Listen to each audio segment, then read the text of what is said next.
Christopher Gasper joins us here in our Town Fair Tire Studios. He's still brought to you by our fine friends at Premier Basement Waterproofing. How'd you like our pick last night in New England? How'd you like it? Okay, some like it, some don't. But when it comes to waterproofing, we can all agree that our guys at Premier are always the number one pick, a true generational talent. Lots of rain coming tomorrow, so get ready. You don't want water in your house, in your basement. It's like rule number one. You got to keep the water out. Call 844-LIVE-DRY or visit premierbasement.net and then tell Grace it's what? Game over for water. What'd you make of the pick, Gasper? Yeah, it was what I expected, and it's fine, but I'm not overly excited. But my feeling is they basically drafted a souped-up Joe Thuney. And that's not a bad pick, but just at number 4, I think you would like someone who's more impactful and moves the needle. Look, Thuney's an all-pro guard. He played left tackle towards the end of the year for a team that made the Super Bowl. So that's not a bad thing. But at number 4 overall, I would prefer somebody that I feel like significantly changes my fortunes. And I think about it, and I think the 2 greatest guards in the history of the Patriots franchise, John Hanna, Logan Mankins, those guys didn't win Super Bowls. Not their fault, but they didn't win Super Bowls. Part of it is the positioning, right? And then also, if you're picking at number 4, don't you think I want somebody with a lot of untapped upside? I don't feel like that's Will Campbell. I think pretty much what you see is what you get. I think he can hold down the left tackle position for a couple of years. He certainly is an upgrade over what they have, but I don't look at it and think, here's a guy who's going to come in and be a top 15 left tackle, and then 3 years from now, if he reaches his potential, well, he's definitely top 5. No, that guy went the last pick of the first round in Josh Simmons to Kansas City. He didn't go number 4 overall. So I'm giving the pick a B, but I kind of want to give it a B-. Thuney's a good analogy. I mean, I just looked it up. His arms are 32 and a quarter. Yeah. And I mean, a good guard. And he's a great guard. He's an all-pro guard. Good job at tackle. Yes. This year as a fill-in guy. He got exposed at the end, but did a good job. Yeah. After 9 years in the league. Right. So, but I even think when I look at him, the build is kind of similar. I don't even know off the top. Thuney's 6'5", he's 6. Campbell's 6'6". Okay, so not that different. I mean, and the weight. This guy's a little taller. This guy's heavier. Campbell weighs more than Thuney. But to me, that's a good analogy. That's how I think. If fans are being fair, that's how they should look at him. So you think the play, and Josh Simmons is a tackle from Ohio State? Yeah, who had the patella injury. So your play would have been trade down, take someone else, gobble Simmons up at the end of the first. Yeah, I would have, if you could make it happen, trade down, draft another position, somebody that maybe could be more impactful. Like, I was shocked that Jalen Walker was there at 15. That's a guy that I liked. I know I had mentioned him for the Patriots. I know Mike Reese had mentioned him recently. I do think that's somebody that they looked at and that they liked. So a guy like that who could be an impactful pass rusher, that's one of the things Vrabel talked about when he took over the job, is people that can impact and affect the passer. I still think they need more of that. And then, take a chance later on. But here's the thing. They backed themselves into such a corner at that position that they didn't really have a choice. Because Simmons is a big swing. Yes, he could be really, really good. Or he could, never get on the field with the injury situation. Or he could be kind of a flop, like Kingsley Suamataia was last year for Kansas City, where they went. Left tackle, jumped ahead of the Patriots and brought that guy in, and that didn't work out for them, which was one of the reasons Thuney had to play left tackle at the end, because they didn't trust him. So Simmons is more boom bust, but I think that his upside is higher as a left tackle than Will Campbell's upside. But they backed themselves, and this is where I'm going to call the bluff of, well, we didn't draft for need. You absolutely were influenced by need, because you had no other viable option at left tackle. And this guy can step in and fill that position and do it at a serviceable level. The question is, will he do it at a level where he's a top 10 tackle for the next 10 years? My answer would be no. I don't think that that's what he's going to be, which means that you will be looking for a tackle again.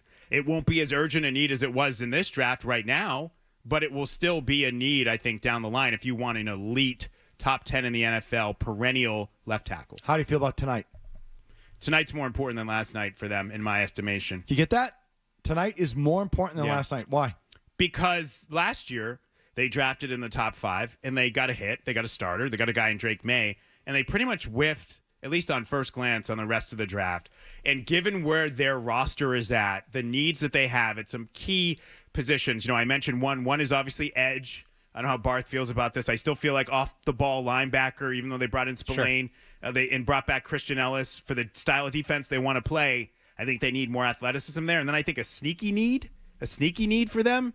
How about a center field type safety? Yeah, free safety. So a lot of Thank you, Jalen Chris. Hawkins last year. They don't have that type of guy, and then obviously a wide receiver. So I think the strength of this draft, and Barth knows this, is supposed to be everybody who does this for a living says it's supposed to be in the second and third rounds. They have the 3 picks in those rounds, 38, 69, 77. They need to hit on these picks. Their draft isn't going to be defined by Will Campbell. It's going to be defined on what they do tonight. Barthy?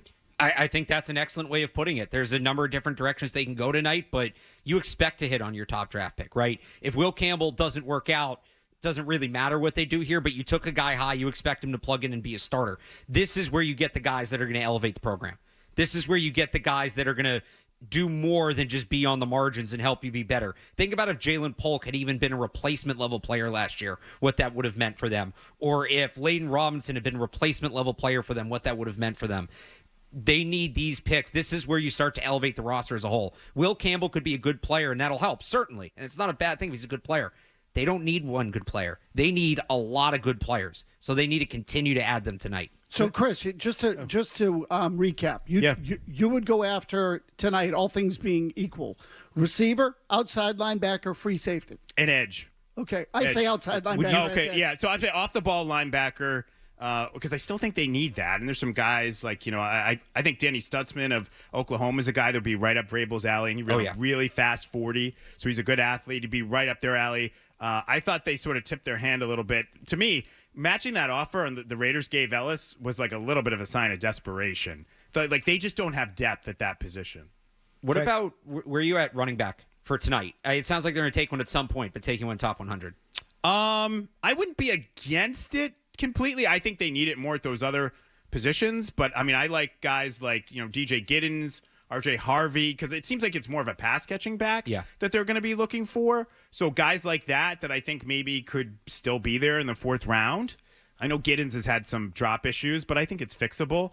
So I would maybe hold off a little bit on that. I would put these other things ahead of it, unless you think you're drafting like a RB1, like someone to replace Stevenson. Travion Henderson. Yeah, but if it's just a pass-catching back, I think they can wait a little bit on that. Do you think they're in a mode right now where it's all about pleasing Drake Maye?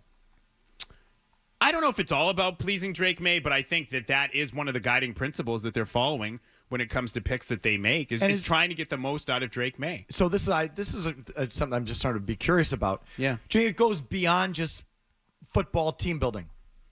In other words, it's smart to surround your quarterback and build around your franchise quarterback. That's football. I think I know where you're going, but are they worried about Drake Maye not being the happiest camper, and so there's that component to it as well. Yeah, I mean the Joe Milton thing absolutely had to do with Drake Maye.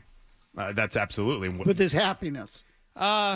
Happiness is a strong word. I would say with his working environment. Okay.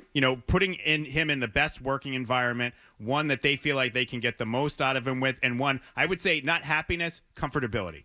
Comfortability is the word that I would use. So I think that absolutely had to do with why Joe Milton went for what he went, which was maximum comfortability for Drake Maye. Okay. But are they bending over backwards because they feel they need to because he's, again, not the happiest camper? I mean, I haven't heard anything that he's not the happiest camper overall with the team.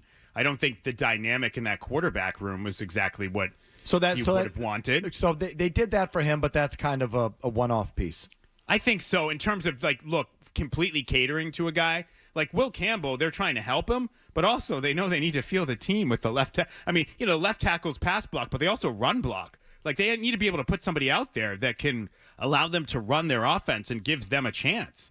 So I don't know if this pick, to me, what you're saying would be evident, I think, if I'm really curious, to Bart's point about Luther Burden or just any of these other, how high are they willing to draft a receiver? Because I know that Elliott Wolf still believes in Jalen Polk and thinks that they put too much on his plate. The guy was supposed to be a plug-and-play player. They put too much on his plate early.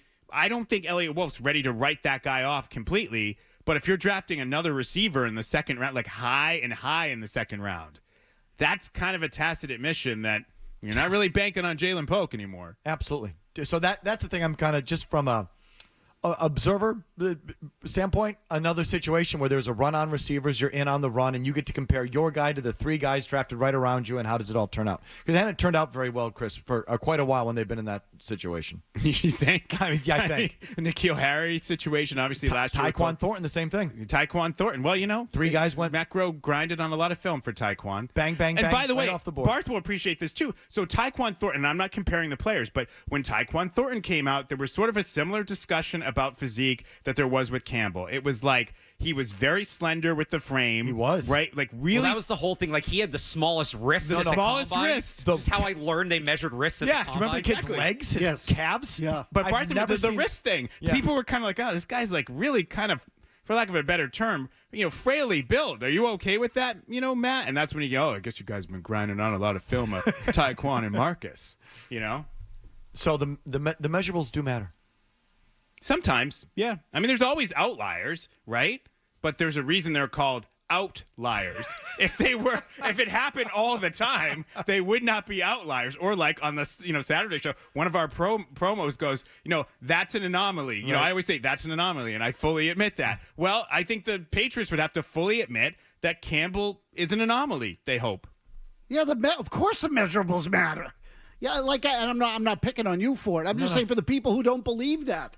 It's the foundation of everything you do. It really in any sport. Like, would you pick a 5'8" guy to play center in the NBA?